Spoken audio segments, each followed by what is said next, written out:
सुरक्षा रक्षक मित्रांनो नमस्कार। आपल्या वेतन आणि भत्तेवाढीच्या प्रश्नाबाबत आपण सातत्याने पाठपुरावा करत आहोत।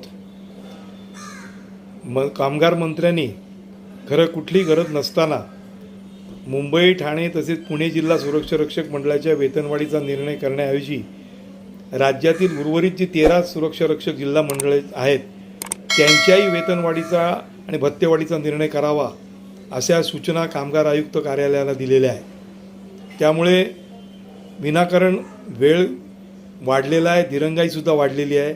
आता 13 सुरक्षा रक्षक मंडळाचे प्रस्ताव येणे, ते निश्चित करणे त्याचा कालावधी वाढलेला आहे। याबाबत आपण सातत्याने मंत्रालयात जाऊन मुंबई, ठाणे आणि पुण्याची तुम्ही प्रत्यक्ष वेतनवाढ पहिले जाहीर करा आणि बाकीचा उर्वरितचा तुम्ही नंतर करा असं आपण त्यांना सांगतो आहोत। पण दुर्दैवाने आपले जे कामगार मंत्री आहेत ते आठवड्यातनं 1 किंवा 2 दिवसच फक्त मंत्रालयामध्ये आणि मुंबईत येतात। उर्वरित ते काळ त्यांचा जो मतदारसंघ आहे किंवा त्यांचं उर्वरित जे काम असतं त्याच्याकरता मुंबईच्या बाहेर असतात।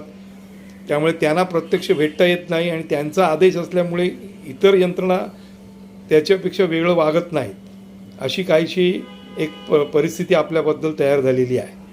आता या सोमवार किंवा मंगळवारी ते येतील तेव्हा त्याबाबत आपण अंतिम निर्णय करण्याच्या बाबतीमध्ये त्यांना आग्रही करू आणि ते जर झालं नाही तर आपल्याला पुन्हा एकदा आंदोलनाचा मार्ग स्वीकारावा लागणार आहे। त्याचा निर्णय आपण निश्चितच बुधवारपर्यंत करू, हे आता आपण ठरवूनच पुढच्या कामाला लागूया।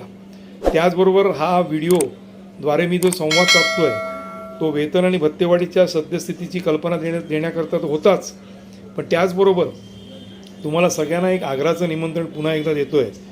24 ऑगस्ट 2026ला यशवंतराव चव्हाण सेंटर, नरिमन पॉईंट मंत्रालयासमोर जे आहे त्यातील सभागृहामध्ये नेहा बोरा या दिल्लीमधील विद्यार्थ्यांच्या आंदोलनाच्या ज्या नेत्या आहेत त्या मुंबईतील युवक, विद्यार्थी आणि नागरिकांशी संवाद साधण्याकरता येत आहेत। 3 ते 6 किंवा 7पर्यंत ती सभा चालेल, तेव्हा त्या सभेला सर्वांनी मोठ्या संख्येने यावं हे निमंत्रण मी या संवादाद्वारे आपण देतो आहे। तुम्ही म्हणाल की आपल्या वेतनवाढीच्या आणि या सगळ्या प्रश्नाचा संबंध काय? वरवर पाहिलं तर संबंध दिसत नाही, पण थोडं विचार केला तर खूप मोठा संबंध आहे। विद्यार्थ्यांच्या आंदोलनांनी बऱ्याच वर्षानंतर सत्ताधाऱ्यांना याची जाणीव करून दिली त्या आंदोलनांनी की तुम्हाला सत्तेवर आम्ही बसवलं आहे ते लोकांच्या प्रश्नाची सोडवणूक करण्याकरता, त्याचं उत्तरदायित्व ठरवण्याकरता, जबाबदारी ठरवण्याकरता केलेलं आहे। आत्ताच्या सरकारचं असो, पूर्वीच्या सरकारचाही अनुभव असाच आहे की त्यांनी कधीच सर्वसामान्यांच्या प्रश्नाबाबत संवेदनाशील दाखवली नाही। त्याचा अनुभव आपण वेळोवेळी घेतलेला आहे आणि आता या वेतनवाढीच्या प्रश्नावरसुद्धा घेतो आहोत। आणि या आंदोलनाने बऱ्याच वर्षानंतर देशातली लोकशाही जिवंत केलेली आहे आणि सरकारांनी जनतेच्या प्रश्नाबाबत बोलावं आणि त्याबाबत उत्तरदायित्व असलं पाहिजे, ही जबाबदारी या आंदोलनाने करून दिलेली आहे। आणि मला असं वाटतं आहे की ही मोठी कामगिरी या आंदोलनाने पार पाडलेली आहे। यातून आपले जे सगळेच प्रश्न आहेत, शिक्षणाचे असतील, घरांचे असतील, महागाईचे असतील, या सगळ्या प्रश्नाबाबत यातनं वाचा फुटणार आहे।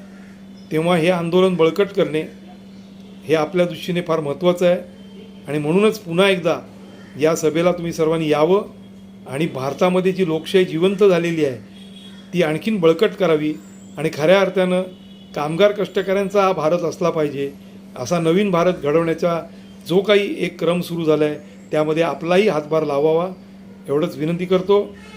पुढच्या आठवड्यात वेतनवाढीच्या प्रश्नावर अंतिम निर्णय करू, पण त्यापूर्वी सोमवारी आपण भेटूया 4 वाजता यशवंतराव चव्हाण सेंटर, नरिमन पॉईंट, मुंबई, नवीन भारत घडवण्याकरता।